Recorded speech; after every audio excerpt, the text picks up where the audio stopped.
In this video, it's the return of Myrtle the Matiz to frontline action on the fleet. So here we go, she's just passed her MOT, so we'll have a chat about what work was needed, not very much, and we shall drive back home. Gosh, it's a chilly old day in paradise today.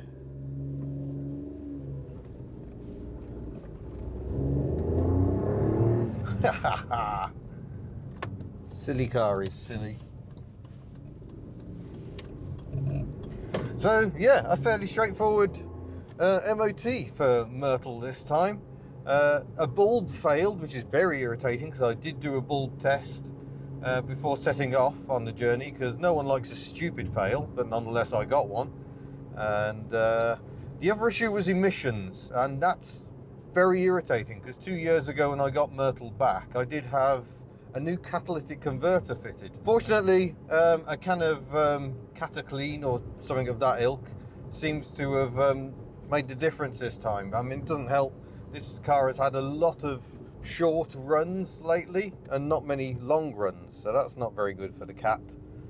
And it must be said, cars of this era do struggle a little as well, especially in cold climates, because the catalyst tends to not be too close to the manifold.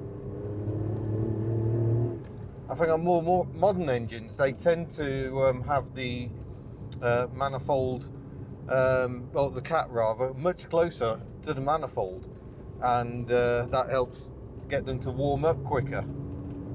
So I've had a few sort of mid to late 90s cars that have struggled with winter MOTs, which of course means that they're struggling to actually control their emissions in the winter time. So that's obviously a thing. That's not necessarily great.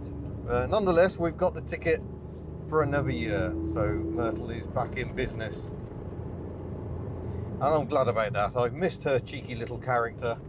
I don't like just having her sitting around. Also, she's on all season tyres at the front, at least. I can't remember if they're all round or just the fronts. So I've got grip benefits by using this car as well. But mostly it's just hilarious, and I like this car a lot. It's good fun. I do reckon the engine's starting to feel a bit tired now. 92,000 miles, and because I own this car brand new, I know that the first owner may not have entirely obeyed the running in phase of this car's life. She was thrashed from the get-go, so this engine has had a hard life, and it's had to deal with me twice.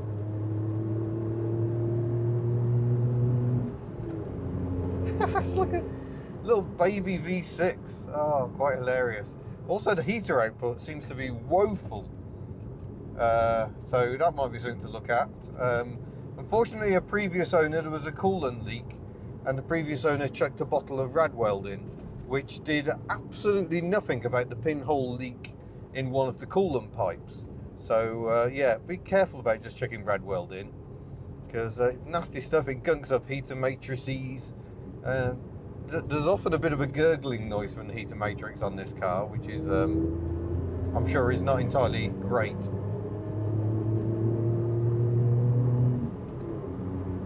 Oh, it's a lovely day for a drive though. So yeah, the fleet is a bit troubled at the moment. We've got the Invacar is out of action, the Fox is now out of action, the Altsit and Sana, of course, haven't even been in action. So it's a good time to get Myrtle out again, I think, just to get the ratio back up of working versus non-working. I mean, I don't mind too much the Fox and Invacar being off the road for the winter, but I've got jobs to do on both, but getting slightly distracted by jobs needed on all the cars. So there's the downside of running a fleet of many cars, but it's very difficult not to have many cars when you like cars a lot.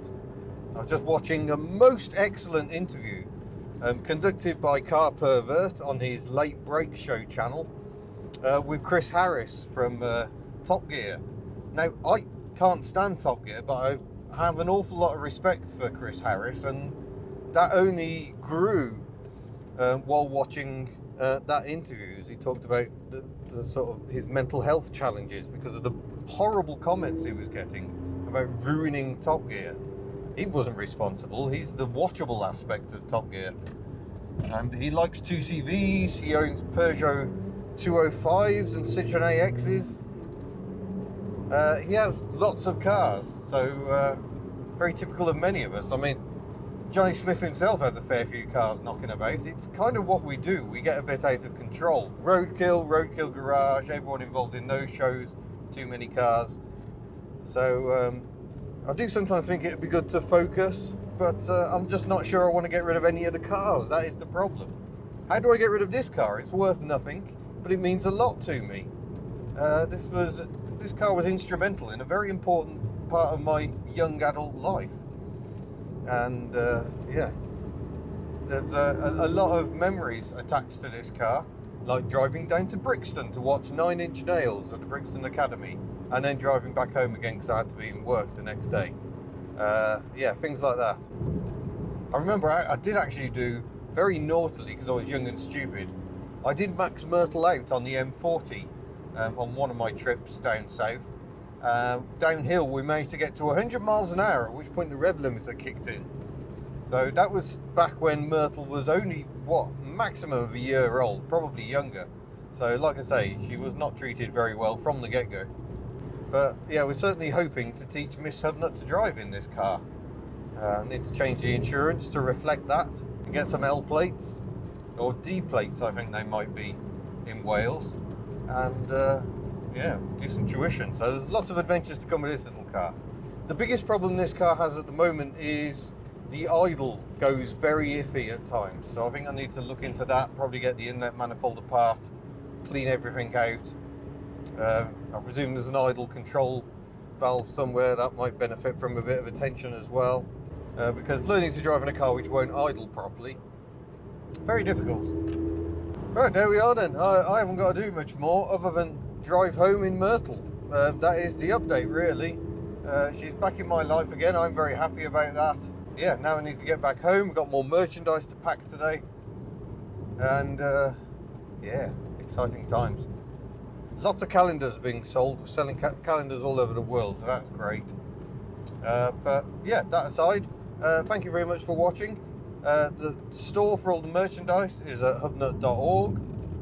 And yeah, I look forward to seeing you in a future video. Farewell.